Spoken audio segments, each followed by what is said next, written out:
A very warm welcome to each and everyone present today. My name is Vineet and I'll be the instructor for all of you. Right?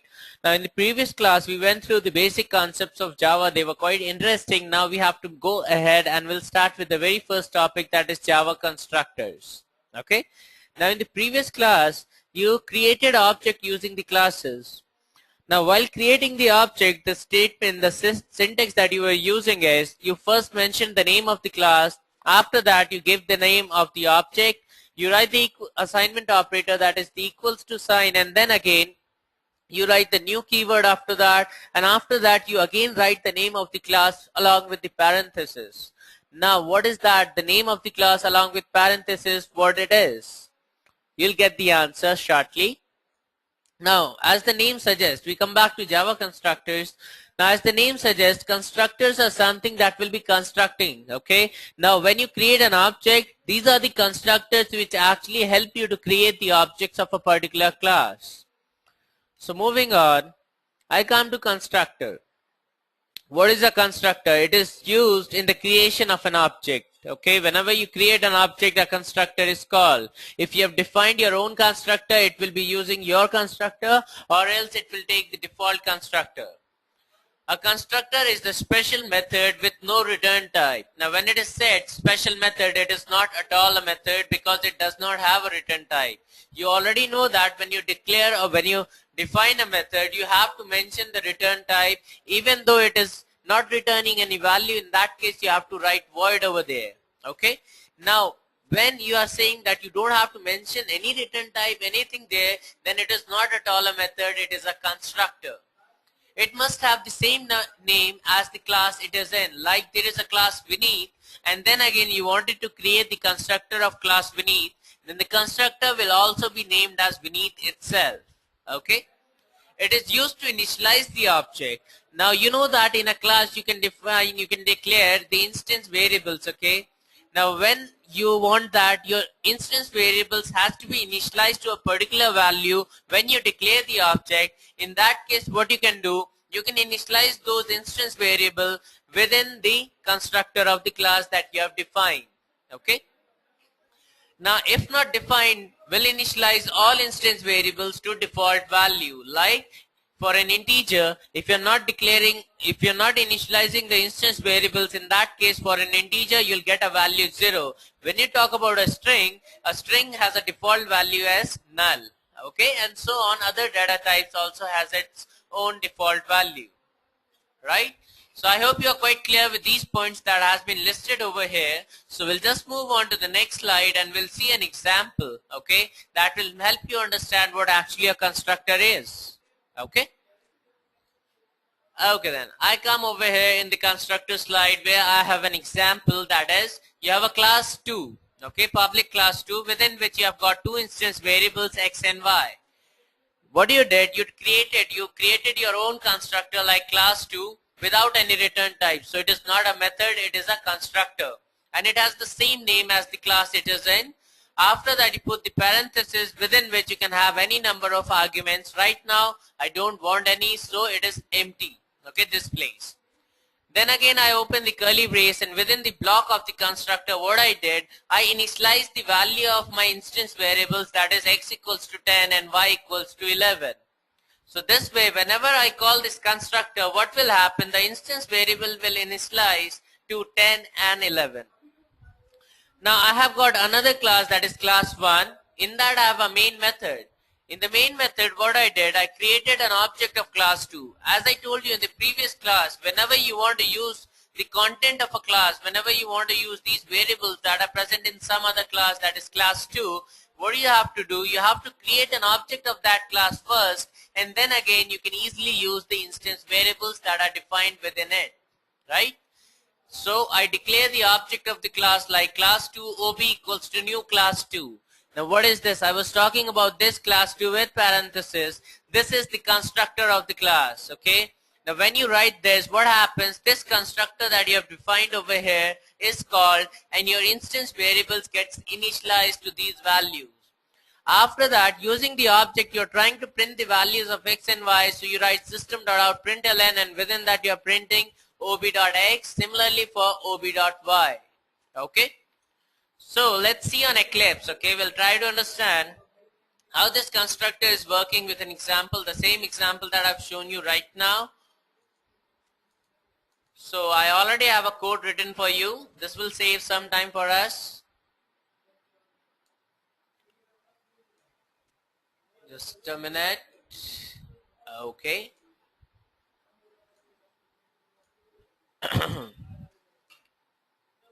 Now as you can see, the same class 1, I'll have to comment few things, control 7 first time, and then again I'll have to comment this. For now, just forget this part, okay? Think that it is not even present over here.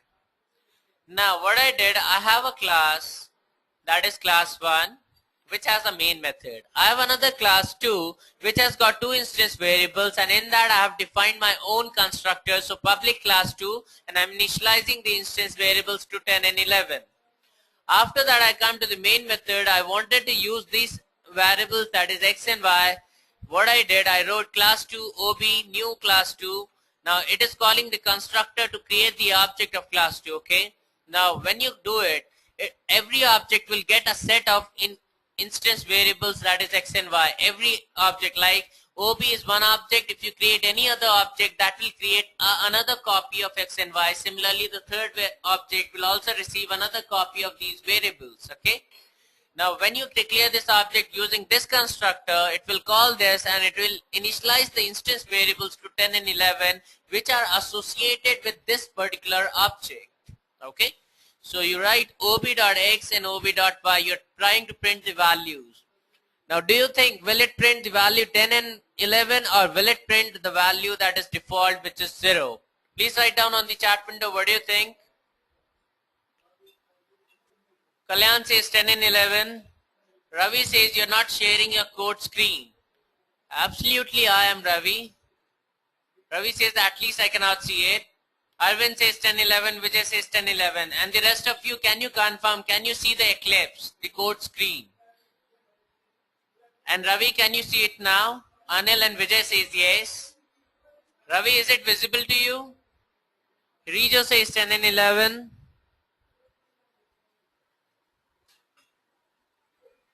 And that is absolutely correct. It will print 10 and 11. Shazad also says the same thing, because I'm calling the constructor in which we are initializing the values, right? Now let's do one thing.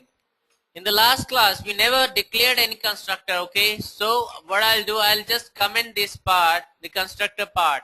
What happens this time? Will it give me an error? What do you think? And Ravi, I'm still waiting for your reply. Can you see the code screen now, the Eclipse part? Okay, I guess he left the class right now. Okay, he must be joining in again.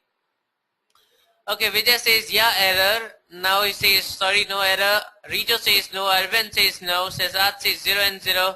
Kalyan says it will print 0 and 0, and that is absolutely right, okay? It will print 0 and 0 because it will call the default constructor, and the default constructor will initialize the instance variable to the default value, okay? So this means that you are quite clear how to use a constructor. Am I right? If yes, please write down on the chat window. Okay, Rijo says yes, Vijay says yes, Anil says yes, Kalyan, Arvind, everyone says yes. Very good then. So I come back to my presentation once again, and I'll move on to the next slide where we'll understand what is constructor overloading. Okay. Now as the name suggests, overloading, you'll put some extra pressure on a particular thing, and that will be the constructor. So how will you do that? For that, you have a class 2. Within that, again the same instance variables x and y. In that you have a constructor class 2 in which you are initializing the instance variable to value 10 and 11. Then again what you did, you created another constructor class 2, and within which you are passing a variable. Now it is taking a parameter. This is a different constructor than this one. So you can see the name of the constructors are same as the class name. So this way you are actually overloading a constructor. This name, the constructor name, is getting overloaded. It is used again. Now in this, when you pass a parameter z, you pass a value z, whenever you call this constructor, that will initialize the value of x and y. So you write x equals to z and y equals to z in this particular case. In the main method, you created first object using the first constructor. Now when you are not passing any value, it will call automatically the first constructor, this one, and it will initialize the instance variables to 10 and 11. When you pass an integer number in that, it will directly call the second constructor, which is taking an input parameter as integer value, and it will initialize the instance variables to that particular value.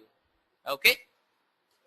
So getting back to Eclipse once again, you'll just see the screen. Now, I'll just uncomment the other part. Control 7. I'll uncomment this also, Control 7, and this also. And saving my file. This time what you'll see, first constructor object OB, second constructor object OB underscore 1. Now you'll see it will give me different values. First one gives the instance variables are initialized to value 10 and 11, but the second constructor, when you call that, it will initialize the value to 5 because you are passing a value 5 within the constructor. Okay. So guys, are you clear with the concept of constructor overloading? Devajit says, hi Vineet, I just joined. Good evening. Good evening to you as well. Ravi says, I can see it now. Thanks. You're welcome. Arvind says, I'm clear. Yes. Vijay says yes. Rijo says yes. Ravi says yes. Anil says yes. Kalyan and Siddharth says yes. Okay. Vinay says yes. A lot many people have joined today. Very good. So this was quite simple. A constructor, what is a constructor? You understood that. Then again we understood how to use a constructor, and moving forward we understood what is constructor overloading. Okay. Now what if? Let's play something. What happens now? What is the result this time? Please write down on the chat window finally. Vijay says, what if we comment the default constructor and run the one with one parameter constructor? Kalyan says 10 and 5 will be the value. Rijo says 10, 0, 5, 0. Arvind says 10 and 5. Ravi says 10 and 5. Vijay says 10, 11, 5, 0. Okay, then I'll run this code and see the answer yourself. 10, 0, 5, 0. Yes, Siddharth, you are also right. 10 default, 5 default. Siddharth says 10, 0, 5, 5. No, Siddharth. If you just see the code once again, you'll find that the second value will also get initialized to 0. Okay. And the question asked by Vijay was, what if we comment the default constructor and run the one with one parameter? Okay. If you want, so I'll do that. Quite simple. Control 7. I'm commenting it. When you comment that, you cannot call this constructor. Okay. So you'll have to comment this part also. So this is the constructor which could only be called. Once you declare a constructor on your own, when you declare your custom constructor, the default one which is called automatically, you cannot use it anymore. Okay, Vijay? Are you clear now? Okay. So getting back to the presentation, I come to this keyword. You'll just see this keyword. Now this is the keyword used to reference the current object within an instance method or a constructor. Now instead of understanding this particular statement, what I'll do, I'll directly take you to the practical example. There you'll see, there you'll understand what is the actual usage of this keyword. Okay then, I'll just close this part. And I come to this keyword, and here it is. Addition and main. Okay. As you can see, we have a class addition first of all, within which two instance variables num1 and num2 of string types. There is a constructor, that is addition, which is taking two parameters, string num1 and string num2. So whenever this constructor will be called, you'll have to pass two string types into it. Now you print one line, that is system out println from constructor. I'll just comment it. Okay, it will confuse you a bit. Now what was my intention? My intention was that whatever value that is getting passed to the constructor should initialize the value of these instance variables. So num1 should go into the value of num1 should be present in num1, this instance variable, and num2's value should go into num2. So that is why what I wrote, I clearly write num1 equals to num1 and num2 equals to num2. Okay, this is what I was trying to do. Then again I print the addition of two numbers is, and I want to print num1 plus num2, so it will just print the sum of whatever will be the constraint, it will be printed all together. I come to the main method, I declare the object of the class addition using the constructor that is addition. I pass two string values hello and there. After that, using the object, I am trying to print the values of the instance variables num1 and num2. Now guys, tell me. For now, I'll just comment this part also. Not required. What do you think will be the result? When I run this particular code, Ravi says cannot see Eclipse. What about the rest of you? Can you see Eclipse?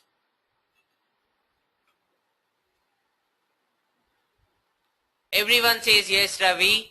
So Ravi, I guess there is an internet issue on your end. Ravi says, what's going on, Vineet? I'm having so many issues today. Okay, I'm not really sure about that, Ravi, but when you talk about this particular class, it is fine from my end and every other person in the class can see the screen. So I guess it is a problem with your internet. I'm sorry, but it is true. Kalyan says hello there will be printed. Devajit says null and null. Rija says hello there should be the answer. Okay. Okay, Vijay, what about you? No answer this time? Vinay, give it a guess. Everyone, please write down on the chat window. I need an answer from your end. At least give it a try. Vinay says hello there. Siddharth says hello there. Anil says hello there. Vijay says hello there, I suppose. Okay. So I'll just run this code, okay? And as you can see on the console window, the first number is null and the second number is null, okay? So your instance variables is not getting initialized to the values that you are passing in the constructor. Why is it so?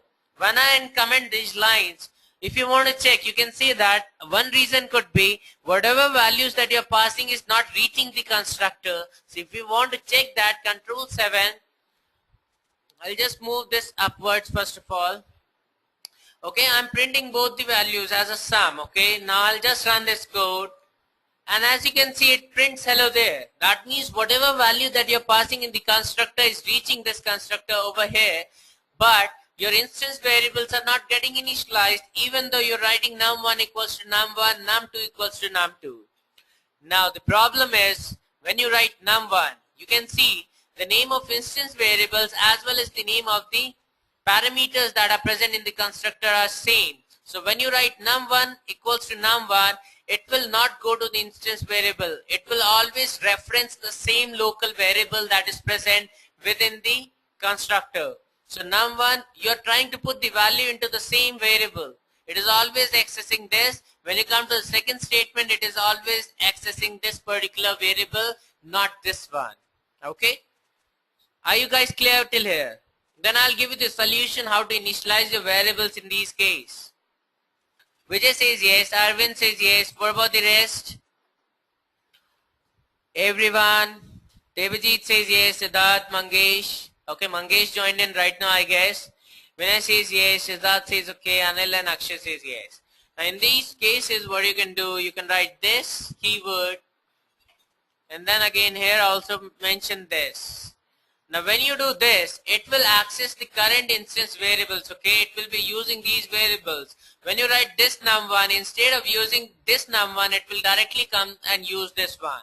So now it is correct. So whatever value is present in this num1 will go into the variable that is this one, the instance variable, and similarly in the case of num2.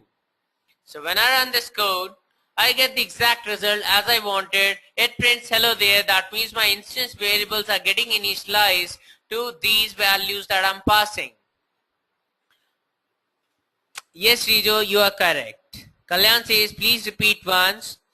Vijay says, isn't it good to have different names? Absolutely, Vijay, you can also have different names. But what if you have same names? It is one of the use cases of using the this keyword. Okay. Kalyan, are you clear now? I'd like to ask, please let me know if you're clear now.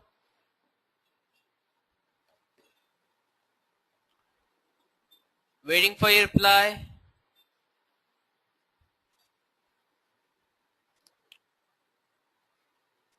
Vinay says, please repeat. Now, Vinay, what was the case?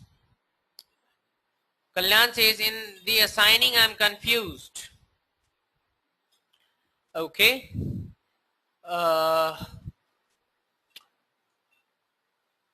You have a class, okay, addition. In that, you have got two instance variables.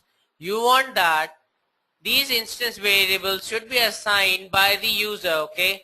That means whenever you are creating the object, whatever values that are passed, that value should be initializing these variables, the instance variables, right?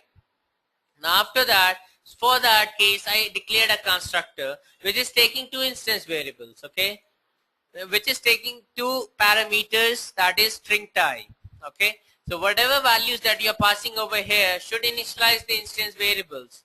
So generally what you do, you write num1 equals to num1 and num2 equals to num2. This was the case. It is fine. But what happens when the name of the instance variables as well as the name of the variables, the parameters that are present in the constructor are same, it will always access the same parameter, this one. It won't never reach this one because this is local to this particular scope of the constructor. So this is of no use, okay? It won't be initializing the instance variables. So when I write okay, you get null and null. But if you want to initialize using the same names, what happens? This time it will be accessing the instance variables, okay? When you write this num1, it will access the current instance variable of this particular class, okay? Similarly with num2, and now when you write num1, it will access this local variable. When you write num2, it will access this particular variable, okay? Now when I run this code, I get my desired result. Guys, let me know if you're clear now. Vinay, Kalyan, Mangesh says mean this initialize the object of own class, right? Yes, Mangesh, right. Arvind says use string 1 instead of num1 to avoid confusion. Yes, Arvind, you can also do that. That is also correct. Vinay says yes. So Arvind, are you clear? Arvind, Mangesh, Kalyan? Arvind says yes. Mangesh says yes. Kalyan, what about you? Kalyan says yes, I was not thinking of scope. Now I'm clear. Okay, very good then. So I move on to the next thing, that is packages.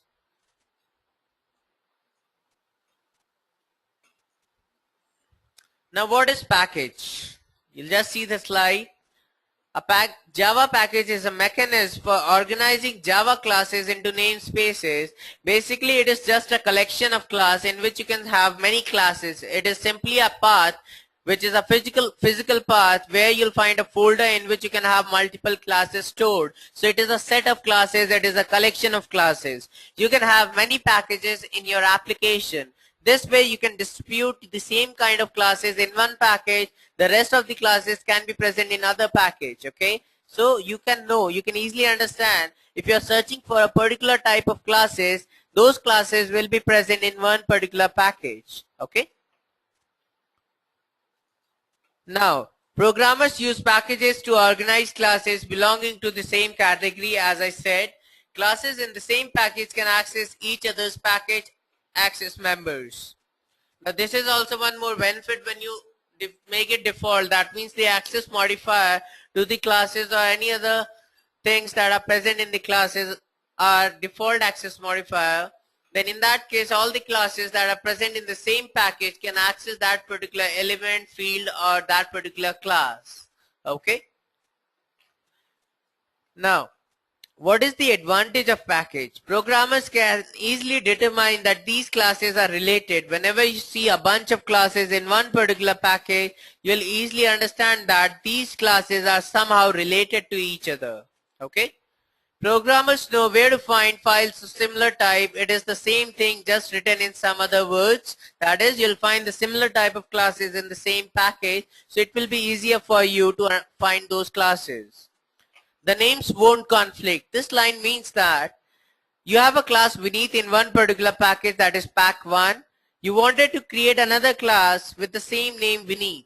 Okay, you already have one class. Now in that case, you cannot have the same class in the same package. You can make a different package, and then again within that package you can place your class beneath. So this way the names of the classes won't conflict. Now you can have defined access of the types within the package. So you can use the packages, like you can use protected. When you do make something protected, that particular thing can only be accessed by the classes that are present in the same package or by a derived class, okay, which is present in any of the package. So you can define the access using the package, using the benefit of the packages, okay. Now let's see the naming convention of a package. When you try to declare a package, you can name it like packages names can be written in all lower cases, so everything has to be in lowercase. It is the standard format. Companies use their reversed internet domain name to begin their package name. Like for example, there's a company who has a domain name example.com and it wanted to name its package like my package. So what it will do, it will write com.example.mypackage. This way it will be unique. Why it will be unique? Because the domain names are always unique, so it simply reverses the domain name. So com.example.mypackage, it will be a unique package, right? So this is the standard that is being followed while naming the package name. Now, what if the domain name contains a hyphen or a special character? If the package name begins with a digit or a illegal character, reverse keyword such as integer, in that particular event, what you can do, you can have these suggested convention. That is, you can add an underscore. Like if you have an hyphenated, you have an hyphen in the domain name. In that case, you can just replace it with an underscore. Example.end. In that case, you can write int underscore dot example. 123.example.com, you can replace it with com.example._123 name. So these are the suggested convention that you can follow in these special cases, right? So everyone, are you clear till here? Are you clear how to name a package? I've already shown you where to find a package when you have a class. I'll also show you an example of a package, okay? But let me know if you're clear with it.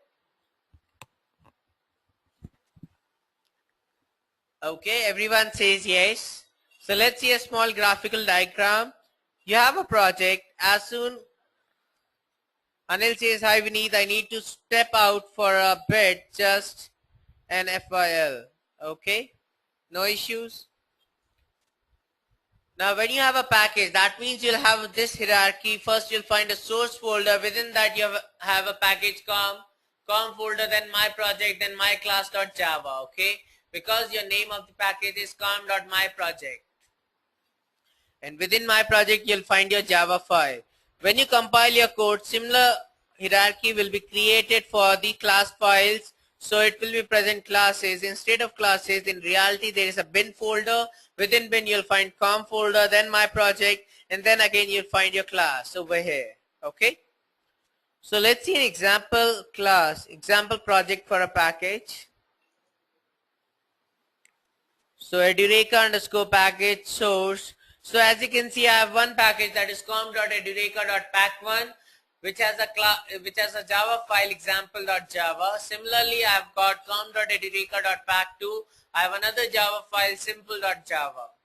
Now, if you want to check out whether it is whether you'll find all these folders in reality or not, I'll just take you to my workspace. Workspace is actually a place where all your projects are saved. These are just the list. It is just using the reference. In reality, my projects are stored in this D drive, Java 2 codes. So every project you can see, abstract class, Edureka constructor, you'll find everything over here. So I'll go to Edureka underscore package. First of all, I'll go to my source folder. You have a source folder. I'll go to that. So I come to source folder. Within that I'll find my com folder. Within com I'll find Edureka. Within Edureka I'll find pack1 and pack2. Pack1 contains example.java and pack2 contains simple.java. Okay. So this is quite clear. When you run in the bin folder you'll find com. Within com you'll find Edureka. Within Edureka you'll find pack1 and pack2. Within pack2 you'll find example.class. And within pack1 you'll find example.class, and within pack2 you'll find simple.class. Okay. So this way you are categorizing your classes. So I hope everyone is quite clear with the package now. So I'll just get back to my presentation. And I come to the concept of inheritance. Now, as the name suggests that you'll be inheriting something that will be grabbed from someone else, okay? So let's see the next slide. Now, we come to inheritance. You have an animal class. You have got 3 different classes which is inheriting the animal class. But what is actually inheritance? What does it mean by saying inheriting? Now, let's talk about an example about a father and a son. Now, the father he'll possess some property like a house, bank balance, or any other thing, okay? Now that particular thing, all these attributes, let's name them as an attribute of the father. So all these attributes will be inherited by the son finally, okay? So the father would be the parent class or the super class, the child will be the child class, or you can say the derived class, okay? So this way, a son is inheriting all the things that is owned by the father. But it is not vice versa. That means the father won't own each and everything of the son. That means the son will have its own distinctive property as well. Okay. Now, what is the use of inheritance? The use is that you're reusing a particular thing again, okay, which is common to the child class as well. For example, there's an animal class. Now, it is a general category. Every animal will lie into this category, right?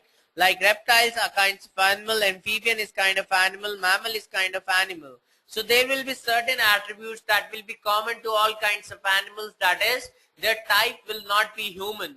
So it could be defined in animal class. Then again, all the classes like this can inherit the animal class and they can directly use the attribute that is defined in this. They won't have to define that particular attribute in them again, okay? This way you are reusing the code. Now, these child classes can also have their distinctive attributes, like the reptiles can walk on land, so it is not common to all kinds of animals. When you talk about amphibian, it can also live in water as well as on land, so in that case also it is not common to everyone, so it is the distinctive attribute of this particular class. Similarly, for the third one, mammals can give birth to young ones, and it is not true for each and every kind of animal. So what did you learn? You learned that you can have a super class and there is something present in the super class, and if you want to use that particular thing in some other class, you simply have to inherit that particular class and you can just reuse that part of the code that is present in the parent class, okay? You don't have to define it once again. But you can also have distinctive attributes in your child class as well. That is only present in the child class, that cannot be used by the super class. Everyone, are you clear till here? Are you clear with the concept of inheritance, what it is? Then I'll tell you how to implement it in Java. Sudhar says yes, Vinay says yes, Kalyan says yes, Rijo says yes, Vijay Aravind says yes, Devajit sends me a smiley, Akshay says yes, Mangesh says yes, okay, Shazad says yes. Okay then. So I'll just move on to the next slide. I come to a very colorful diagram over here that will explain the same thing. Now you have a class animal. Within that you have certain attributes like type not human. Okay, it will be common to every kind of animal. So when you define a class aquatic, extends animal, in that case what you did, you're not defining the type, okay? You're not defining this attribute because you are inheriting the class animal using the keyword that is extends. The class that is written before the keyword extends is actually the child class, and which is written after extends is the parent class. Now, we come to the Java code that will help you understand how to implement it using how to implement inheritance in Java. So public class animal, in that you have a variable that is type not human, which is of string type. Similarly, you have got another variable and a function as well. Okay. You have another class that is aquatic, which extends the animal class. As soon as you extend the animal class, you can use everything that is present in the animal class, like this variable, this one, this function. You can use it without defining it in aquatic class. Okay. Now, but your aquatic class can also have the distinctive attributes, so you can define lives in water, any other thing like that. You can redefine the function over here, or you can have any other variable or function defined in here which is not present in animal class. I have another class that is main, in which there is a main method present. I declare the object of aquatic class, and you can see using the object I'm using a variable that is defined in parent class, not in the child class, which is aquatic. But even though I can use it, ob.lives, it will use the variable that is defined in aquatic class, a distinctive attribute. So let's see the example on Eclipse.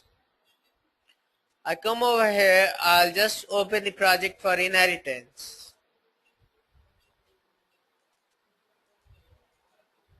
Animal, aquatic and main.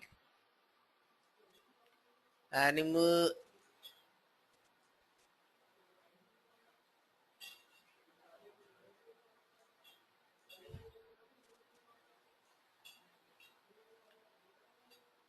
okay, now it's fine. Just expand it. Okay, as you can see, you have a class animal, which is a variable type not human. Okay, for now I'll just comment this part also. The type is not human, it has one attribute.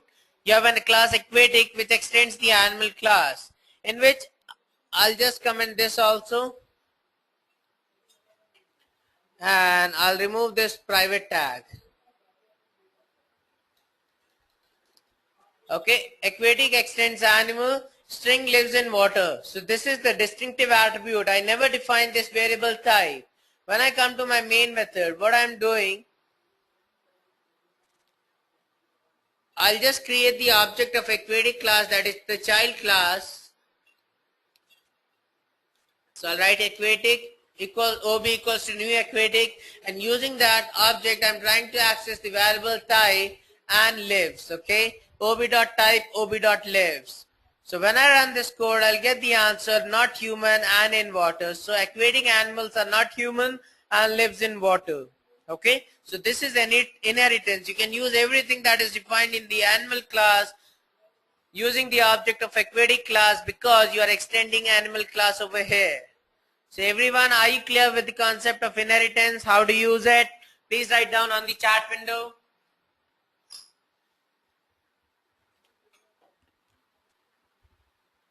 Okay, similarly, if there is a method that is defined over here, like I'll just define a method function, a void function. I don't want it to be private, and system.out.println, and I'll print in parent class. Okay, now using the object I can also use, I can call this function, okay, even though I have not defined it in my child class, but I can use it because it is defined in the parent class and I am inheriting the parent class. So it says in parent class, right? Devajit says lives value is same in both classes. Right now I'm not using it, okay? One variable, these are commented lines, okay? These are commented lines, I'm only using this lives variable. It is already present in both classes. Shouldn't this be different? In these slides you kept it that way. Okay, now in Devajit, just forget about the slide. If you want me to change it, I can do that right in front of you. Okay, in here I'm making it to land. Now is it fine, Devajit? Okay, I hope this is fine now. Okay, sorry, it was my mistake. Okay, Devajit was saying he got confused. So now what happens if I uncomment this variable? Lives on land. Now what do you think will be the result? Will I get a result aquatic animals are not human and lives in water or lives in land? Lives on land. What do you think will be the result? Devajit says in water. What about the rest of you?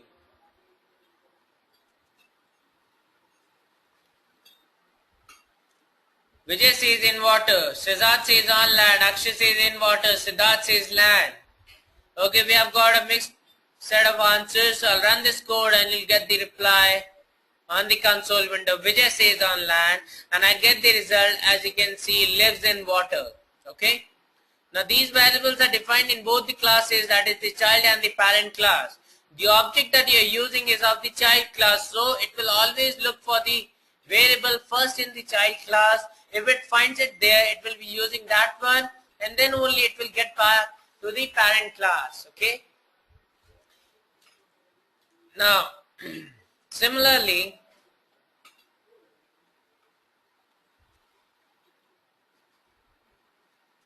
now what happens if you want to directly use it? If you want to use the content of the animal class, in that case create the object of animal class itself. Okay, so write animal will be equals to new animal. This time it will be using the variables that are defined in the animal class. Okay, not human on land. But when you talk about the child class, it will always look for the object of the child class will always look in its own class first and then only it will go to the parent class. So everyone, are you clear with the concept of inheritance? Then I'll move on to the next one. Vijay says yeah, I'm clear. Devajit says yes. Kalyan Mangesh says yes. Akshay Vinay says yes. Siddharth says yes. Okay, very good. Now I come to super keyword. Super is the keyword used to refer to the variable or method or constructor of the immediate parent class. So just understand the statement right now. Just read it. I'll tell you when I'm done with method overloading. There's a concept called method overloading. When I'm done with that, then I'll tell you what is the use case of super keyword. Okay. So I'll directly come to method overloading right now. So moving on, first of all, let's understand what is method overloading. As constructor overloading, you know that the same constructor, the same name of the constructor is overloaded. Similarly, we'll do the same thing with a method. We'll be overloading a particular method. Right? Now how do you do that? The overloaded function must differ either by the number of arguments or the operands or the data types that are passed into it. Okay, so the number of arguments, if it could be 2, 3. So even the number differs, you are overloading the method. Or the operands that you're passing, or the data types of the operands, that is the data types of the parameters that the method is taking. Now the same function name is used for various instances of function call. So whenever you have to overload a method, the same name of the function is used again and again. Now this is the code that you'll see now, which will explain how to overload a method. You have a class animal, that is right here. You have a function defined in it, void function, within which you are doing something, you are printing without parameters. Then again, you have a aquatic class which extends the animal class. So this is the child class, this is the parent class. In the child class, what you are doing, you are again using the same method name, that is function, but you are changing the number of parameters. So over here it was 0, now you are putting integer num, so it has changed to 1. So this is an overloaded method right here, which is function. In this, you are doing something else. You are printing the value num over here that is being passed as input into the function. In the main method, what you'll do, you created the object of the child class OB, and using the object you are calling the function fun, which is defined in the parent class first of all, and then again you are calling a function fun, which is taking a parameter 10 defined in the child class. Now I want to tell you very one important thing now, that is method overloading can also be done in the same class itself. It is not necessary that you can only do it in inheritance. Okay, it can be done in parent child class, that is in the case of inheritance. It can also be done in one particular class itself. So let me show it to you on Eclipse. I'll just close this. Well, I click on to method overloading first of all. So animal aquatic main once again.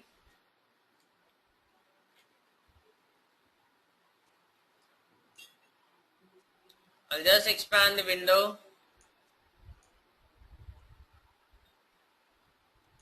Now we have a class animal in which I have a method add double. For now I'll just comment this particular part.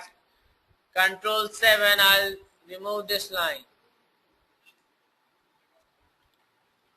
Okay, for now I'll just leave it, we'll comment this also, Control 7. We have a method that is add in the animal class, which is taking two parameters double x and double y. You have another method with the same name add, so this is an overloaded method because you have changed the data types of the parameters that you are passing. The number of parameters still the same, but the type has changed, so it is an overloaded method now.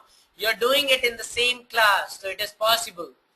In the first one you are giving the sum of two double values, and in this one you are giving the sum of two integer values, right? Now I come to the main method. Instead of a query class, I'm telling you how to do it in the same class. So need an object of animal class, that is this one. In the main class, in the main method, I created the object of animal class, and I'm passing two values. First I'm passing the decimal values, then I'm passing two integer values, because the benefit is when I comment this, you cannot pass integer values to it. If you see, the method add double double in the type animal is not applicable for the arguments int comma int. So this way you can pass any type of parameters, whether it is integer, whether it is double. Control 7. When I run this code, I'll get the exact result, that is 12.3 and 11. So it is working for the same. It is working for different types of inputs, but you are using the same name add. Okay. So as a user, you won't ever get to know that there is a different method. There is different method for integer. There is a different method for double. He'll just be easy because he's using the same operation add. Okay, he knows that he's just adding the numbers. He'll call the method add, but he'll not worry about what method is implemented at the background, because he's just passing the numbers of it over here. So whatever numbers, whatever arguments, whatever values he's passing will be handled by your overloaded methods. So everyone, are you clear how to use an overloaded method in the same class? And are you clear what is the use case? Why do we use an overloaded method? Please write down on the chat window if yes. Waiting for your reply, everyone. Okay. Most of the people says yes. What about the rest of you? And guys, I'll just come in 2 minutes. I'll grab some water. Even you guys can do that. Just 2 minutes, not more than that. Okay. I hope you give me the permission. Am I allowed? Am I allowed to go and grab some water right now? It's my mistake. I should have kept it with me. Akshay,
Thank you all, I'm back. So I hope you're quite clear with the concept of method overloading and why do we use it, the use case. It is in terms of the user. Because you want to provide the user, as a developer, you'll always want that, or as a, not just a developer, as a company, as an organization who prepares products for users so that their problems can be resolved, you want it easy for them, okay? You won't give them different add methods for adding two integer numbers, one method for adding integer numbers, one method for adding double numbers, or and so on, okay? It could be a combination of integer and double, right? So you won't be giving different methods. To increase the user experience, you'll make many overloaded methods with the same name because the operation is same, the operation is add. It is same always, just the inputs are changing, so you are using method overloading in that particular case. Okay. Now I'll just show you in case of this one. Now this time it is extending the animal class, okay. Now what double x integer y, now it is taking a combination of double and integer, even though you change the format, that is first integer is coming and then again double is coming, even then that case it is a different method, okay. It is an overloaded method now. So we have got 4 overloaded methods with the same name, that is add. Now you have your options have increased. Now using the same name, that is add, you can pass a combination of integer and a double and integer also. But I have to create an object of equity class, the child class, then only I'll be able to use these particular methods that are defined in the child class, right? So guys, if you have understood this, finally tell me what will be the result this time, the final result.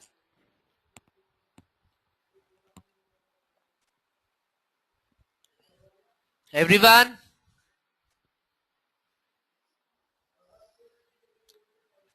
Kalyan says 11.1, 11.1. Vijay says 6.3, 11, 11.1. Devajit says. As I'm calling 4 times the addition methods, I shall receive 4 results, right? And the result would be this one. I can simply add it even though you have not understood it. That is why I placed a condition, that is, if you have understood it, then only give me the answer, okay? Rija says 12.3, 11, 11.1 and 11.1. That is absolutely right. I'll simply run this particular code, Control F11.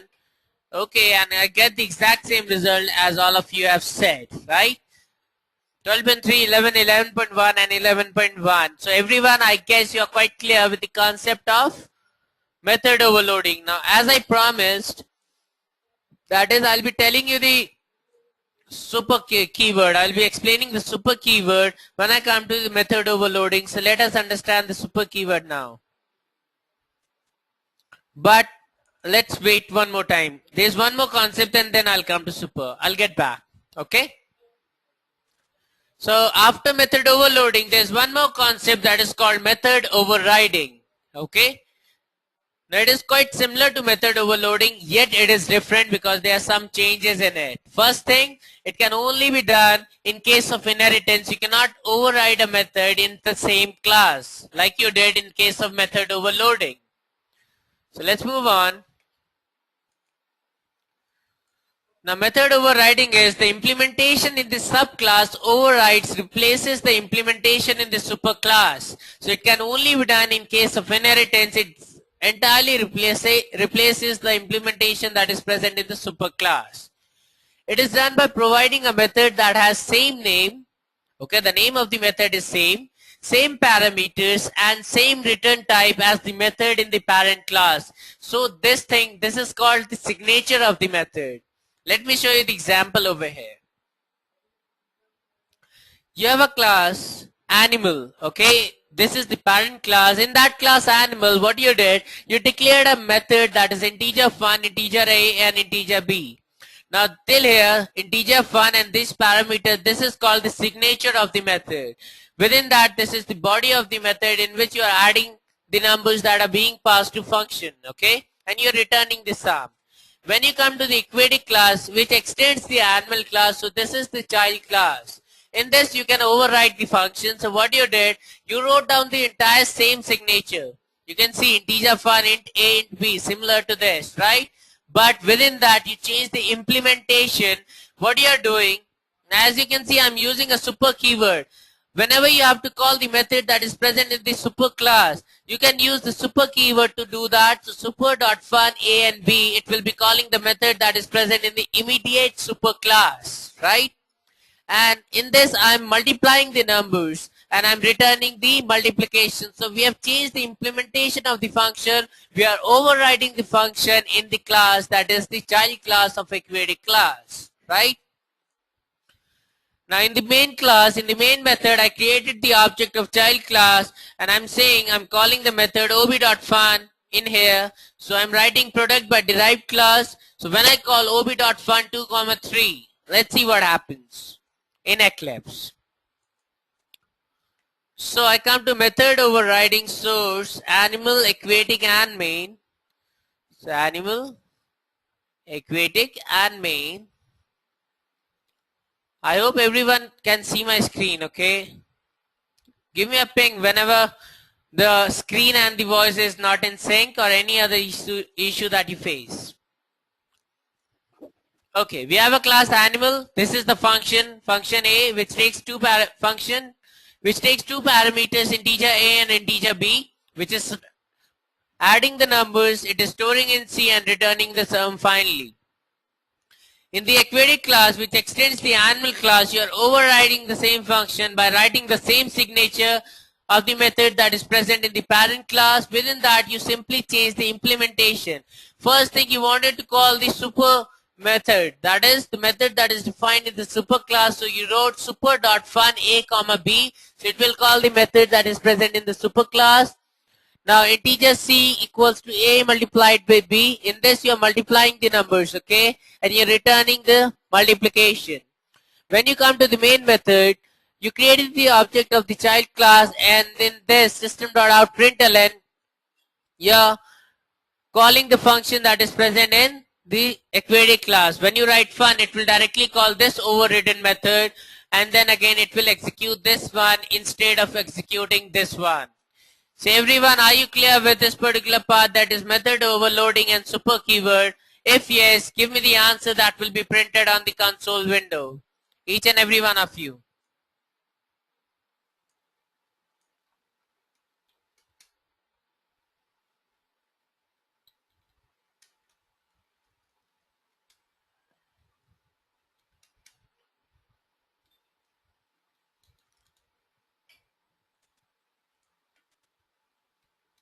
Okay. I'm getting a lot of results. Let me see how many of you have given me the correct answer. Arvind says 6. Arvind, just 6? Vijay says yes. Devajit says 5 and 6. Vijay says 6. Siddharth says yes. Vinay says 6. Akshay says 5 and 6. Vijay says it will be. Vijay says 5 and 6. And then again 5 and 6. And that's right, it will give me 5 and 6. Sum by superclass is 5 and the multiplication by child class over here is 6. So it will call the function over here. Since you are passing 2 and 3, this function will return 5. It will come over here and it will print 5 first. Then it will just multiply the numbers. 2 into 3 is 6. It will return 6 and here 6 will be printed. So you get a result on the console window as 5 and 6. So everyone, are you clear with this? Please write down on the chat window. Finally, I'll get back to the presentation then.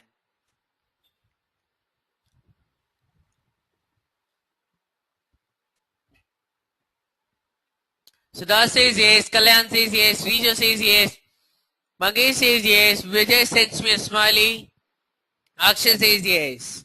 Very good then. So I'm back to my presentation once again and I'll move on to the next one. Now I come to abstract classes. What is abstract? Abstract means you only have a mere detail, okay? You don't know the exact detail what is present in that particular thing or anything that is abstract to you, okay? You have an abstract idea that this should be like this, but you do not know what has to be done for making it like that, okay? That means you only have the overview. You do not know the exact parameters, exact details that are present into that, right?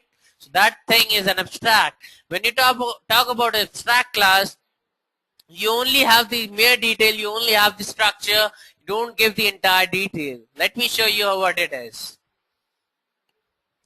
Now as you can see in the diagram, there is an abstract class shape. Shape is something that is common, a general thing. Every kind of shape will lie into it. Now there could be certain properties that will be common, like the area. Every shape will have an area. So what you can do, you can suggest area in this particular abstract class, and then again you can extend the shape class with class rectangle extend shape, class circle extend shape, and class triangle extend shape, right? So area can be used over here. Now in an abstract class, first of all, what is an abstract class now?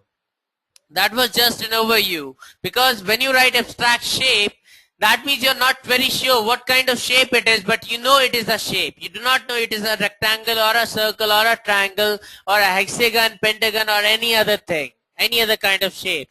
You only know it is a shape, right? So what is an abstract class? A class that is declared as abstract, first of all, like abstract class demo. It may or may not use abstract methods. Now when I say abstract methods, a question arises in my mind, that is, what is an abstract method? So I'll tell you what is an abstract method now. A method that is declared as abstract, a method that is declared without an implementation. That means you write abstract void add integer x comma integer y and you put a semicolon. So this is an abstract method. Okay, you do not give the implementation, you just write the signature of the method. So if you have a class that is shape, which is abstract, and you want to give an area thing, an area abstract method, so you'll be writing abstract whatever it is, area, and whatever parameters that you're passing into it, right? Now sample abstract class, you have abstract class shape. In that you define abstract method, that is abstract void area. Remember one thing, your abstract class can have both methods, both type of methods. One is the abstract method, the second is well-defined methods with implementation. So your abstract class can contain both the types of method. Your normal class cannot do that. Okay. Now what is the benefit of abstract methods within the abstract class? You'll see. When you write public class rectangle extend shape, when you are extending the class shape, what will happen?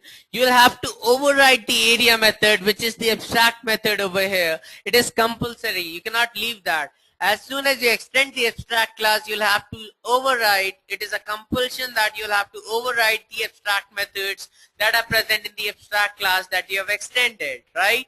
So override area. Now since you only gave the signature of the method, you will have to provide the specific implementation. This is the benefit, that is, you get the structure. You know now that you have to implement the area method, so you know you will have to override it, and in that you will put the implementation that is specific for rectangle. Similarly, this for circle. As soon as you extend shape, you'll have to override the method area, and within that you'll give the implementation for circle. Okay. Similarly, you can do it for any other shape. Okay, so let me show you the example, and guys, let me know, are you clear with the explanation of an abstract class?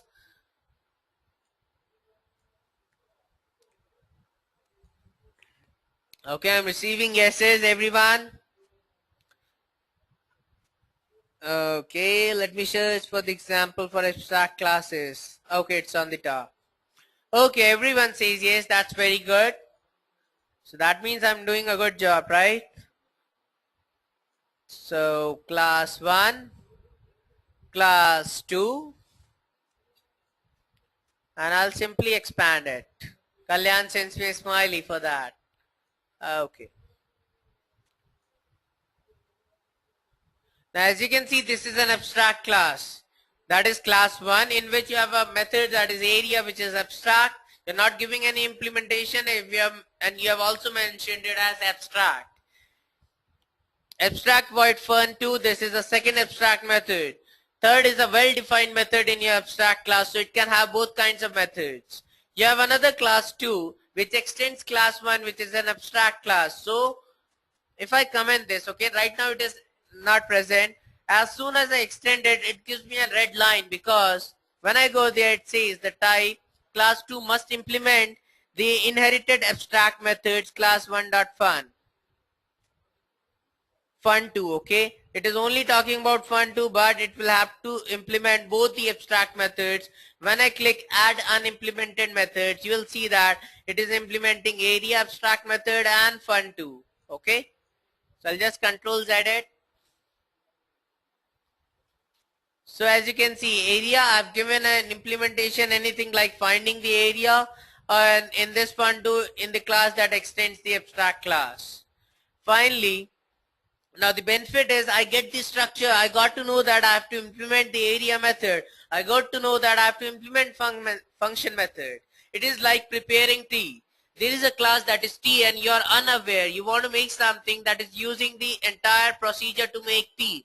But you are not aware that what are the methods that need to be called. Like there will be a method for pouring tea. First of all, putting some utensil on your gas, and then again you'll put some milk and then water and then some sugar and so on. So these will be different methods. So what you can do, you can make an abstract class in which you'll give the signature of these methods. Pour milk, pour water, pour sugar, heat it up, okay? And then as whenever you want to implement that, you can just extend the T class, and all these methods which are abstract in that abstract class has to be overridden. Now you know the structure, you can give your own implementation in that, right? Now finally in the main method, what I'm doing, I'm creating the object of the child class, that is class 2, and I'm calling the methods. I can use them anyhow over here very easily, okay? So I'll just simply run this code and I get my results, that is finding the area, and I'm getting in the class that extends the abstract class. So everyone, let me know if you're clear with it. If yes, I'll get back to the presentation once again and we'll understand what is an interface. Sudha says yes, Kalyan says yes, Devajit says yes. Okay, he sends me a smiley. Rija says yes, Vijay and Mangesh says yes. Vinay says yes. Okay.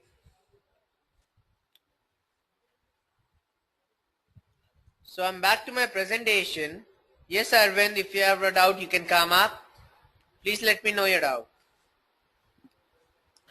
Arvind says how this is different from overloading. Now, when you talk about overloading and not, okay. Now, in case of overloading, can you define an abstract class? Actually, this comparison is not correct, okay? You're overriding the methods. You understood what is the concept of overriding, that is in case of inheritance, you can override a method, right? Now, in case of abstract class, when your class is abstract,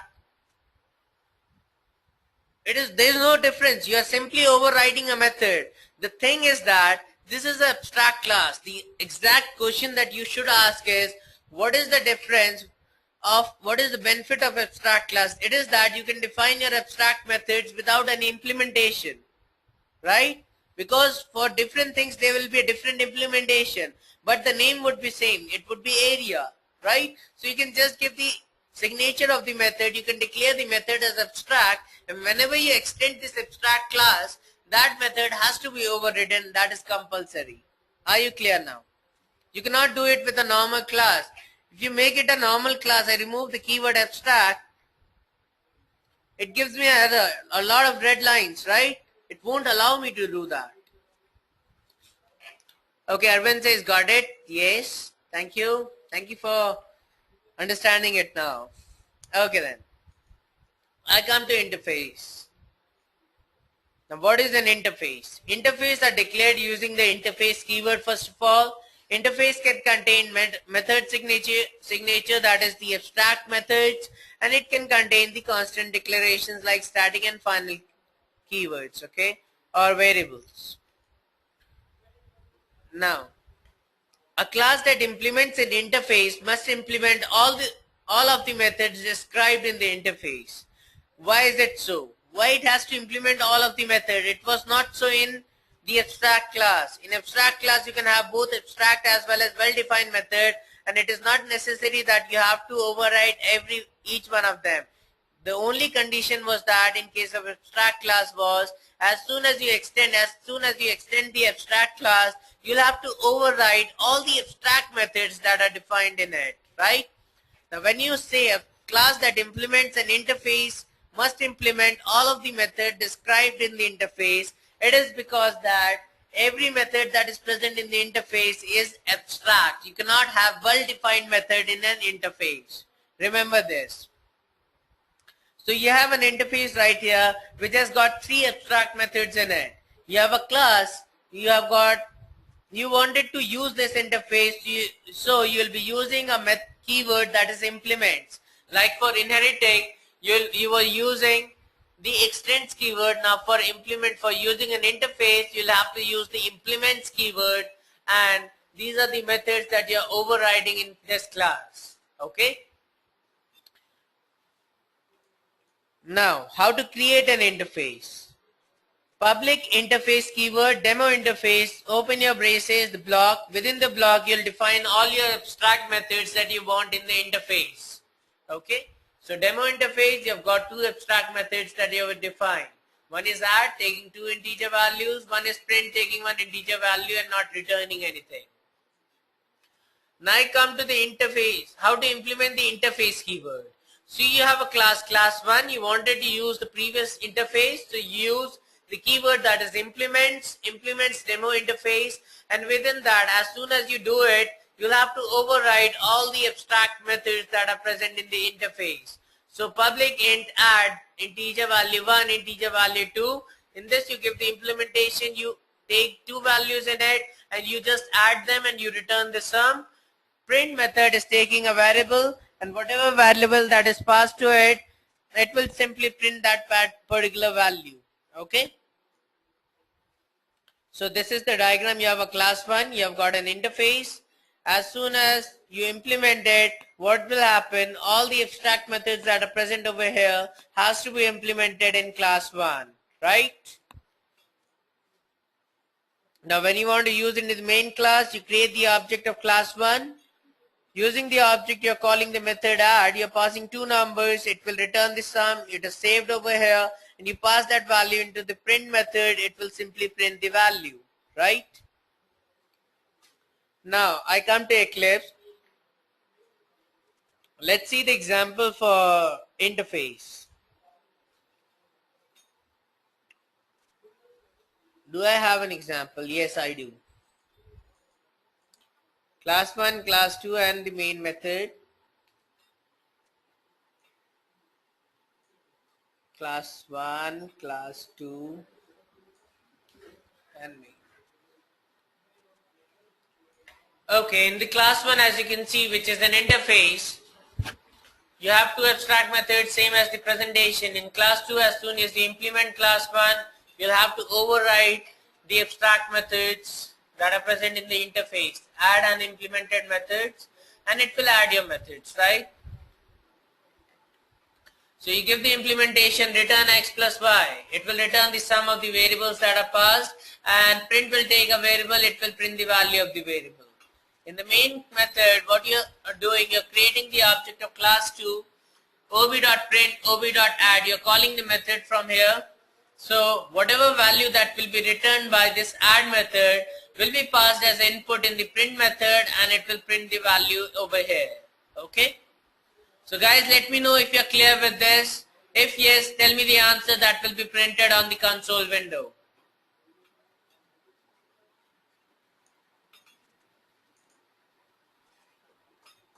Vijay says they cannot have abstract methods. Okay, a lot of questions. If my abstract class has all methods. Devajit says if my class. Okay, first of all, Siddharth had a question. I'm sorry I didn't see your questions. Siddharth says abstract int IREA braces and you want a semicolon. Yes, you can have that as well. Yes, Siddharth, that is possible. It can be done.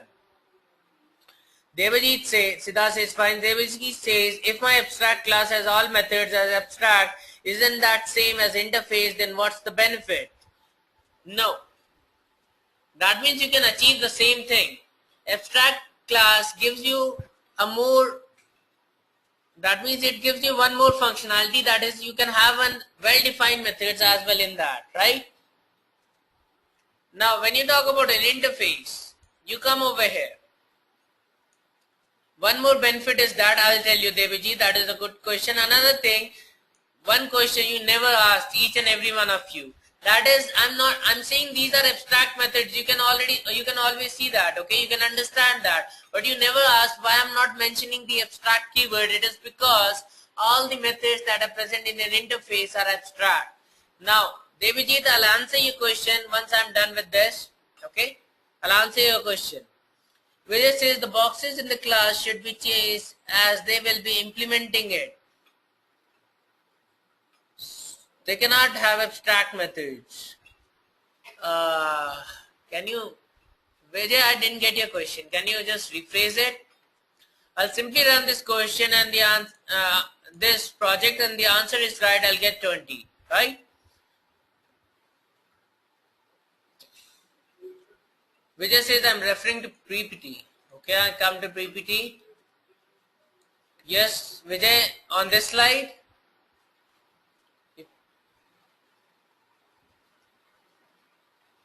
Back to slides. 1, 2. Okay. 2. This one.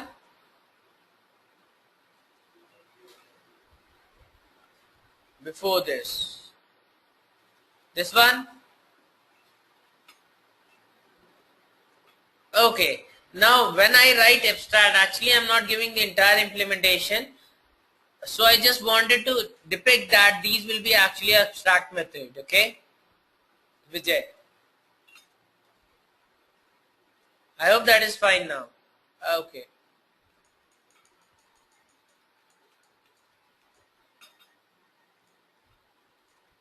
Okay, I move further. Okay, now I come to Devajit's question, which is a very good question. What is the benefit of having an interface? You can always achieve the functionality of an interface using an abstract class, because you can, what you can do, you can put all the abstract methods in that. You will not put any unimplemented method or completely implemented method, right? So now I'll tell you. Now, Devajit, do you have a mic now? Let's have a discussion over here. Do you have a mic? Please write down on the chat window. Okay, very good. So I'll unmute you right now. Devajit, right here. Hello. Hi, Vinit. Hello. Okay then. So Devajit, I have a question. Can I inherit two classes at the same time? No. I cannot do that. That No. is, I'm talking about multiple inheritance in Java. Arvind says, yeah, multiple inheritance. Multiple inheritance you can't do. Okay. Yeah, I know that through interface you can achieve that by implementing multiple interfaces. Okay. But my question is that the only benefit, or apart from that, are there other benefits of using an interface? Okay. I mean, I know that is the one benefit of using interface, so that you can implement multiple interfaces and have the function. I have the method names of the multiple interfaces in that class, and you can achieve that functionality of multiple interfaces multiple inheritance through interfaces.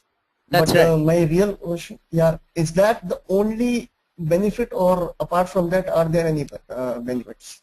Okay. Now, when you say, is that the only benefit, it sounds like you say, I received a prize of 1 crore only.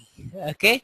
It is very big benefit. It is a very big problem that has been solved by the help of interface. That is, multiple inheritance was not available in Java. Like, I'd like to show everyone, there will be many people who don't understand this. Let's say class 2 is there, okay? I'll just comment this, Control 7, just a minute, Devjit. I'll just come back to you again. So I write extends, I write X class, okay, there is a X class. Now I want to extend the main class as well. For now I'll just comment this. I cannot do that, okay? Even I've put a comma and I write main in it, I cannot do that, it will give me error. Or you say that write the extends keyword once again, No, extends it won't allow. main, it won't happen, it will give me an error because multiple, you cannot extend two different classes. When you talk about an abstract class, when you want to use an abstract class, even in that case you have to use the extends keyword, if you remember that, okay? So abstract keyword won't be solving the multiple inheritance problem. For that we have got Yes. interface, because you can implement an interface after this. When I write implements, okay, I have to remove this, implements, do I know the spelling of implement?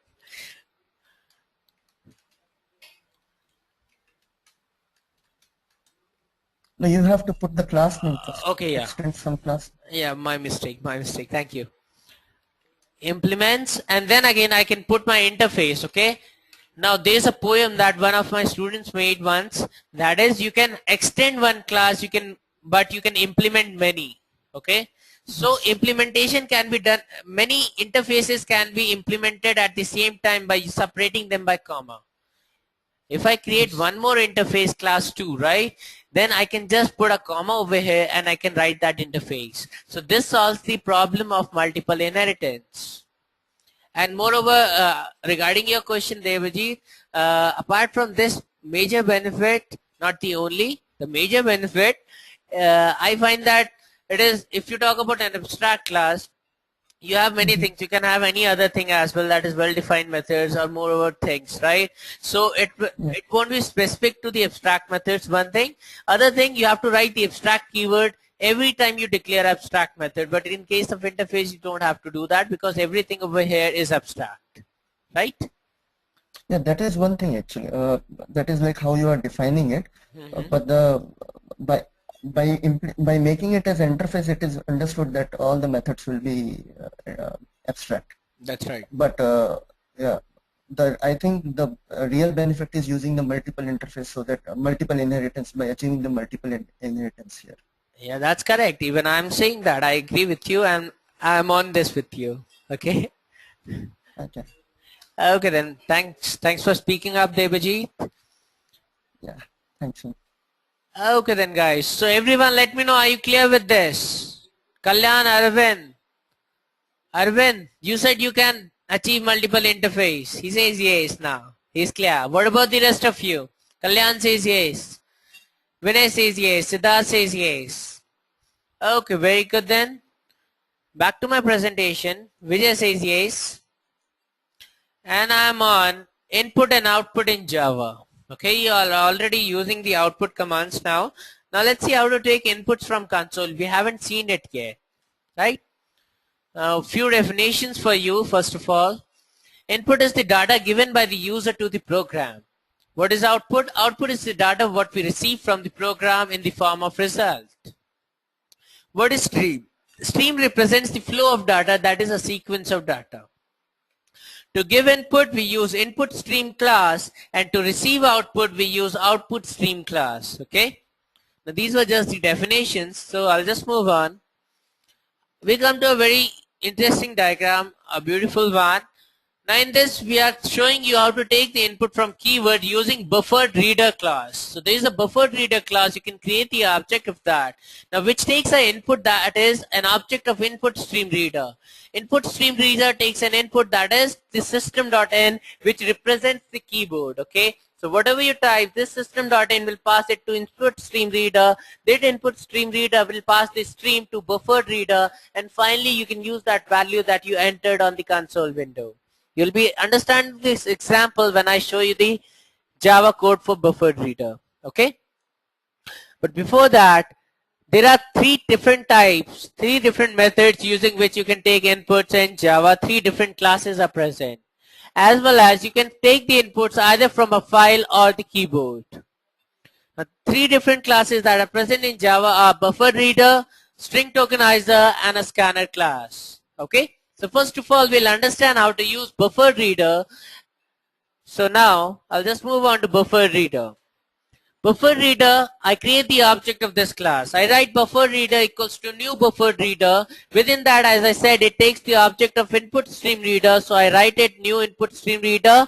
And within that, I pass system.in because this takes the input system.in. Now you can understand that diagram very easily, right? Now using buffer reader, we have got two methods. One is read, other is read line. So read is to read integer values, the first value like read, and read line will read the string values. And whatever this read, it will store it in a variable. You'll be saving it somewhere. Okay. So this is buffered reader. So let's see the code for a buffered reader now. So I'll just close all of them. And I come to buffered reader and it is right over here. Main. So we have a class, same thing, buffered reader, new input stream reader, and passing system.in into that. Below that, I'm giving a message on the console, enter your name. Okay. So I'm declaring a variable string name to store it. So whatever is read from buffered reader using the method read line is stored in the variable name. Then I give a message, enter your age, and then that even that is I'm reading it by read line and I'm converting. If you want to convert it into integer, you can always do that. You can write integer.parseInt. It will convert this string into integer and it will save it in the variable that is age. And finally, I'm using it in here, system.println, I'm this and age years old. Okay. So when I run this code, it says enter your name. I write Vineet. VINEET. I press enter. It says enter your age. I write 90. I press enter and it says I am Vineet, 90 years old. Okay. So everyone, are you clear how to use a buffer reader? Please write down on the chat window if yes. Okay, Siddharth says yes, Rijo says yes, Akshay says yes, Devajit, Mangesh, Vinay, Kalyan sends me a smiley. Okay, very good then. Arvind says yes. So this was buffered reader, right? Vinay says, can we also buffer reader dot read? Yes, you can do that. Like,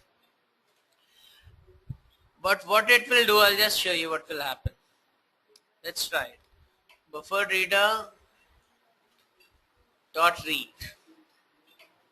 Saving the file. When I run this code, first I write Vineet, I enter my string, then it says age, I write 90, I press enter.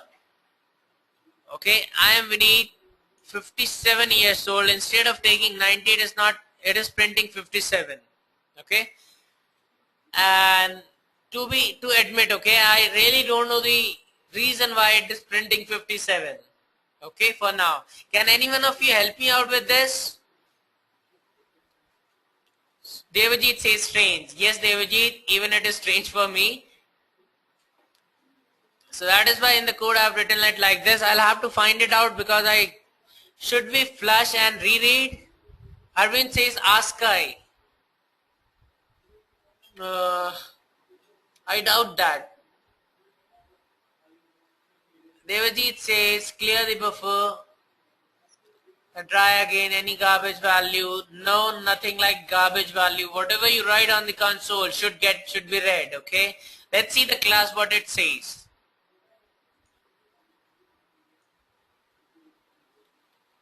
Just a minute. Okay, read public and read throws IO expression. Reads a single character. Reads in class reader. The character read as an integer in the range 0 to this. -1 if the end of the stream has been reached.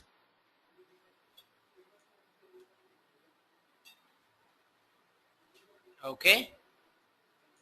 Not quite clear, right? Let me just try to put a single integer value. I write Vineet. Enter. I write 8. I enter. It says 56 this time. Okay. I'll try to find it out and if I find an answer, I'll let you know. Okay. I hope everyone is fine with it. Vijay says rerun the program with 0 value. Okay, I'll just do that. Vineet, enter 0, 48 years old. Okay, so you are changing my age quite oftenly now, quite frequently. Kalyan sends me smiley. So guys, is that the ASCII value? I'm not really sure about that. Let's see once again. I run this code. We need, yeah, it could be the ASCII value. Let's see. I write A over here. Yes, it is the ASCII value, I guess. 97 is the ASCII value for small a, I guess. If I run. So guys, you got the answer. Even I never searched it for it. Capital A is 65 for sure. That's right. It is the ASCII value, Devajit. And Arvind, you are quite correct. Vijay says yes, it is ASCII value. So we solved a problem right here, right? So Arvind sends me a smiley. Very good. So it is not only me who is giving you something, but you guys are also giving me something, right? So this is something like we get the results. Kalyan says great, all for the solution. Dejit sends a smiley. Akshay says Arvind, great. Yes, Arvind, that's great. Vijay says, but why has it taken ASCII value? Because it is the function, it has been defined like that. That is why it is giving you the ASCII value. Vinay sends me a smiley. It has not been built in such a way to give you something like give an integer value. It just gives you the ASCII value that you have written over there.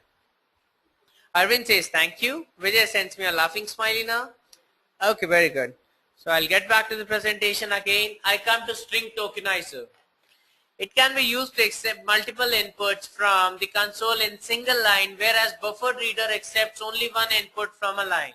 Okay, so it is used to take multiple inputs from a single line, and you separate the input using a delimiter. It could either be space, it could either be comma, to make the inputs into tokens. You can use them separately by the help of delimiter. Now how to actually use it practically? So what do? First of all, you create an object of buffer reader so that you can read the entire line of the inputs that you have passed separated by comma. So whatever you have passed, the entire line will be saved in the variable input over here with the help of buffer reader.read line. Then you create the object of string tokenizer. Tokenizer equals to new string tokenizer. Within that you pass the variable that has the entire line, and then you tell the tokenizer that the values has been separated by comma. This is the delimiter. Then using the method that is present with next tokenizer is the next token. It will get the next value one by one. When you write tokenizer.next token, it will get your name. It will save it there. Then again, when you call next token, it will get your age and it will save in the variable age, right? So let's see the example for string tokenizer now. And where is that? String tokenizer, input to tokenizer. Okay, buffered reader, we have an object now, as you can see on the screen. Using this object, first of all, I'm printing enter your name, age separated by comma. Now I'm calling, using the object, I'm calling read line. Whatever input that I'm passing will be saved in this input variable. I pass this variable into the object of string tokenizer. I'm telling the string tokenizer that I've separated the value using comma, that is the delimiter. Using the method next token, I can use the first value and then again the next value that is present after the token. If you have the value again after that, then again you'll be calling the next token. So when I run this code, it says enter name and age separated by comma, so I write Vineet, comma 90. It says I'm Vineet 90 years old, right? So it is using the comma as a separator and it is giving me the values. So everyone, are you clear with it? All of you.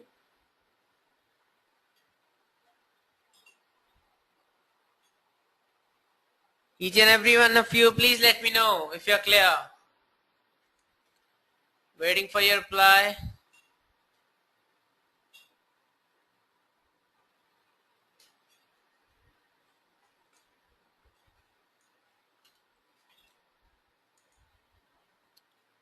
Devajit says, will it take space? Devajit says, try the input with 2 commas. Will it? Devajit, you are quite inquisitive and that is very nice. But these are simple experiments, okay? You can try it on your own hand. On your own end, okay? I'll do it for double commas. Let's run it. I write Vineet, double comma, and then say 90. I get the same result. Are you clear now, Devajit? Yes. Okay. Everyone, are you clear now?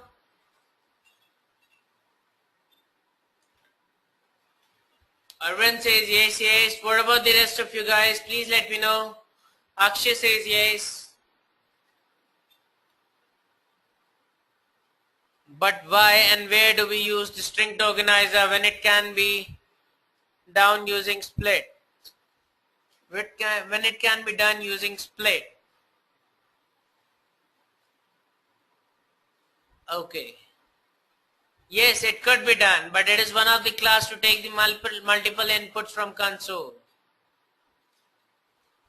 You'll be using this string tokenizer in your MapReduce programs as well. Okay, Vijay, you'll get to know that.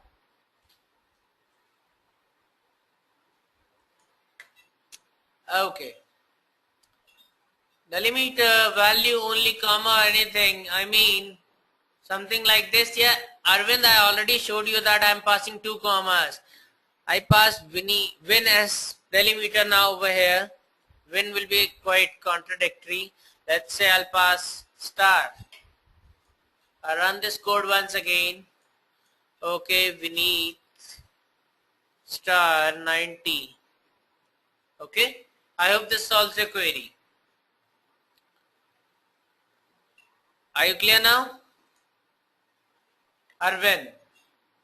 Okay. And finally I come to the scanner class. It accepts multiple inputs from file or keyboard and divides into tokens. It has methods to different types of inputs like integer, float, string, double. For every different type it has got a different method, whereas tokenizer does not have it. Okay.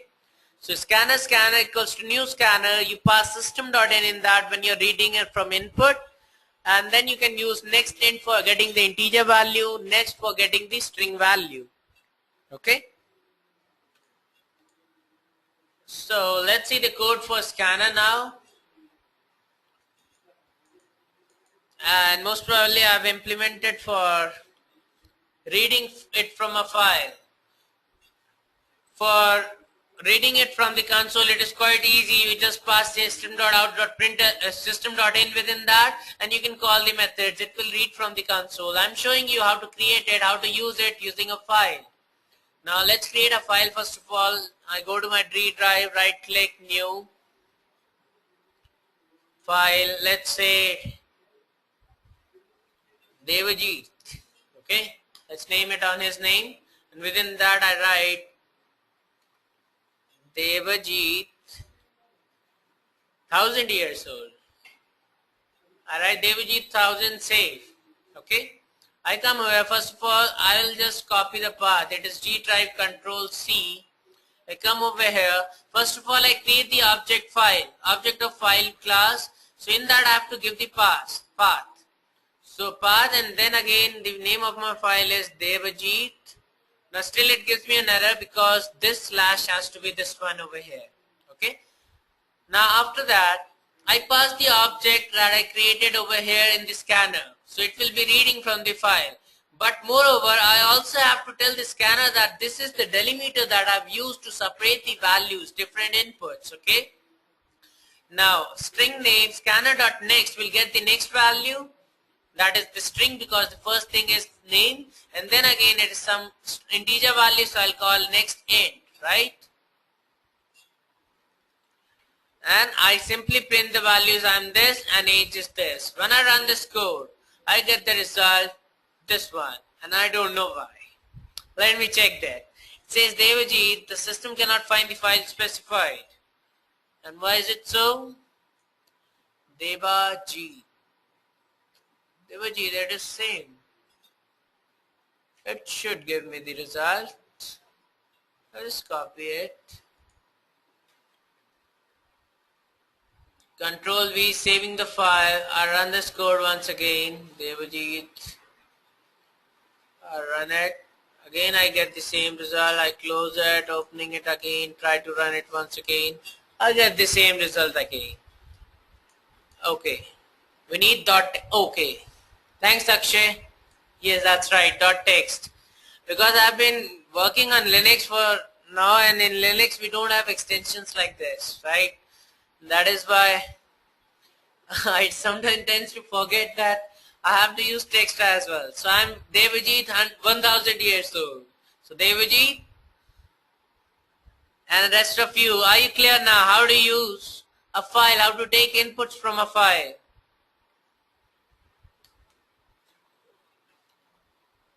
Vijay says, okay, cool. Vijay says yes. Devajit sends me a smiley. Siddharth says yes. Kalyan says yes. Very good. Mangesh says yes. Okay. So that's good then. Now we get back to the presentation. I'll just move on. We come to writing the output to console. For writing, you've got print or println. You have already seen println. Print is something different, and write is rarely used. So you'll be trying write on your end on your own. Okay. Just remove print from here and place write over there. So I'll be telling you the difference between println and print. Where's my clips? Okay, I don't know what happened to my clips.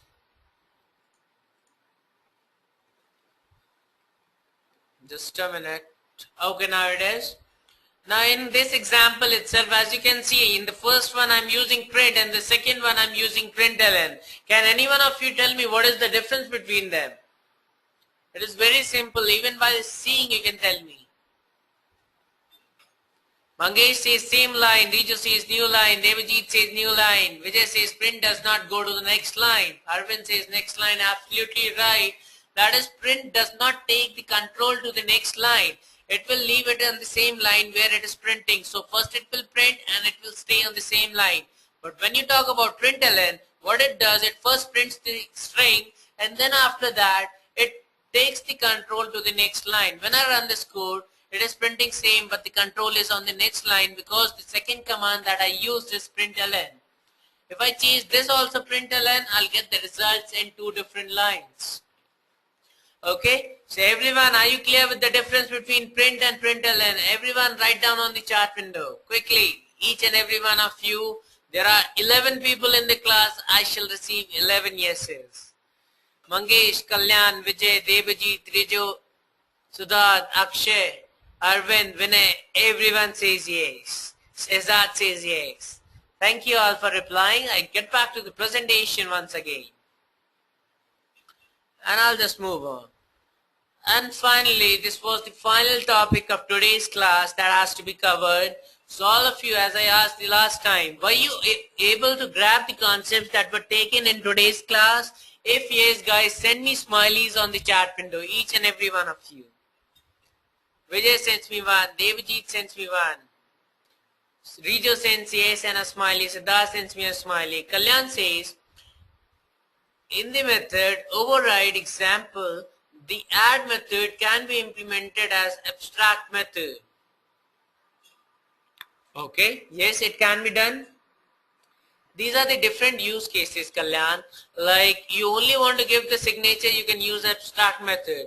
But what if you want to, there is a parent class, in that you want to give an implementation, and in the child class you want to give some other implementation, right? Only two implementation you need. So in that case you can use it like this. Or you can keep a default implementation in the parent class, and whenever you override somewhere else, you can override that and change the implementation, right? So these are the different use cases for different situations. Are you clear? Akshay sent me a smiley, Mangesh sent me one. Shehzad says, can you name some classes used heavily in MapReduce? Kalyan says yes, and Shehzad sends me a smiley. Okay. So I come to Shehzad's question. Now he wants to get the classes. In MapReduce, there is a mapper class. Now for MapReduce, actually, you will be using the Java classes as well, like string tokenizer would be used, ArrayList will be used. These are the common core classes that are present in Java, which I am telling you in these classes will be used, right? Now, there is a jar file.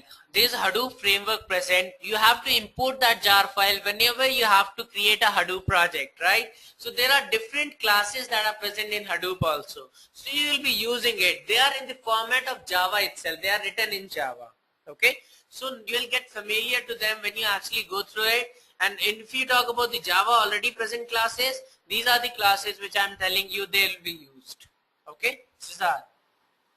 Kalyan says if aquatic OB equals to new animal, then object is created for aquatic or animal. You cannot do that, Kalyan. Aquatic is the child class, animal is the parent class. You cannot do that. But you can use it in the other way. You can write animal OB equals to new aquatic. That is possible. Vijay says, can we also invoke something like animal equals to new fish? Yes. Fish is the child class. You can always do that. This is the case where you're using a class, parent class, the object of a parent class, but the instance of the fish class is used. Okay. Which function will be invoked? Okay, I shall give you the example itself here, right over here. I come to method overloading, I guess that will help.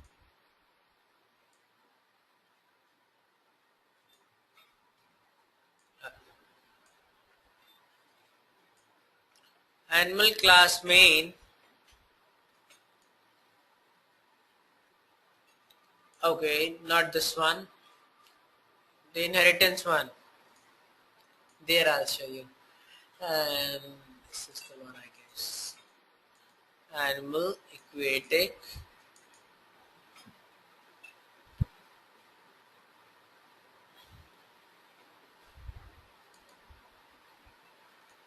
Close all, animal aquatic and main. So let's keep it simple so that you can easily understand it. Now, you have a type not human, you have a type not on land. Okay, I come over here as well. I have lives on water in here. Okay, here also I'll just copy it, control C. I'm declaring a variable type also, control V equals to XYZ. Okay, I come here, animal aquatic. Now first I'll explain. Someone asked that aquatic animal, it gives me an error. You cannot do that. Child class object and then instance of parent class cannot be done, but you can do vice versa. That is, here you can use aquatic. That is, object of animal class is being created, but you are using the instance of the child class.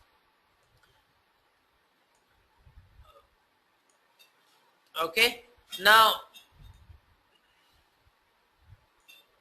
guys, tell me what will be the result over here. I'll just comment this one for now. All of you, what do you think will be the result? Will it print XYZ in water? Will it print not human on land?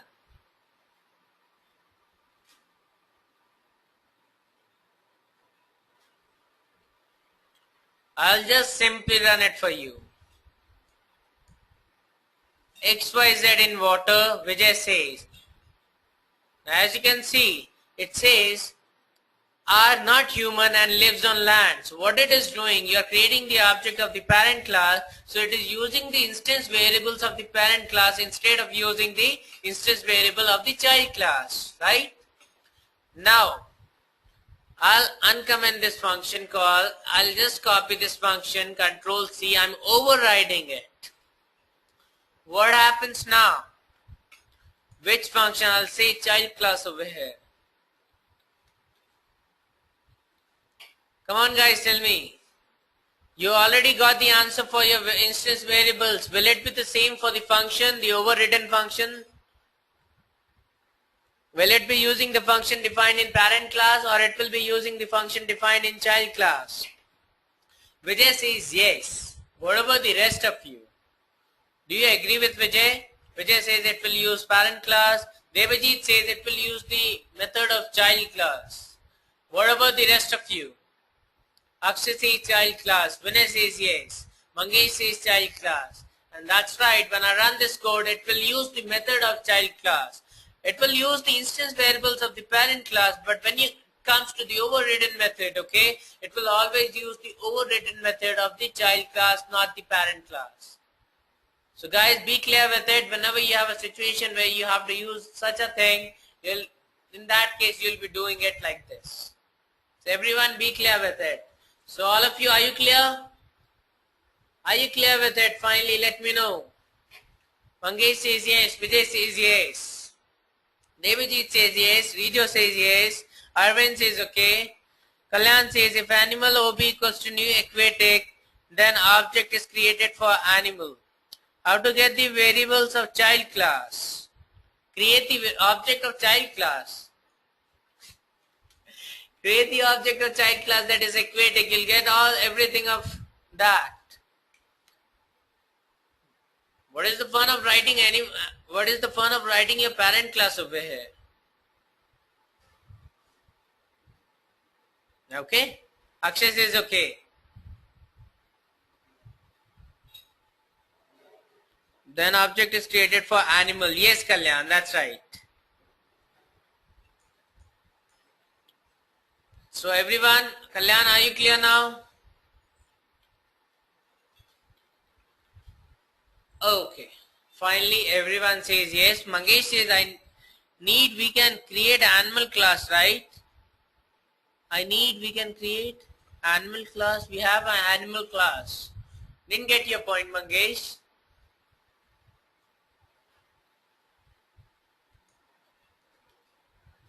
If you can speak up if you want. Tell me if you have a mic, I can unmute you then.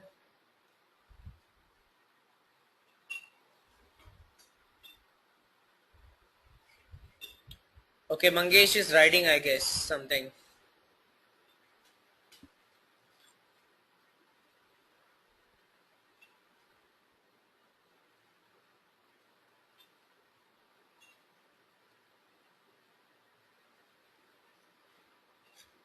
Vijay says animal A equals to new aquatic creates the animal object or aquatic object. Vijay says the object is created of animal, but the instance is used of aquatic.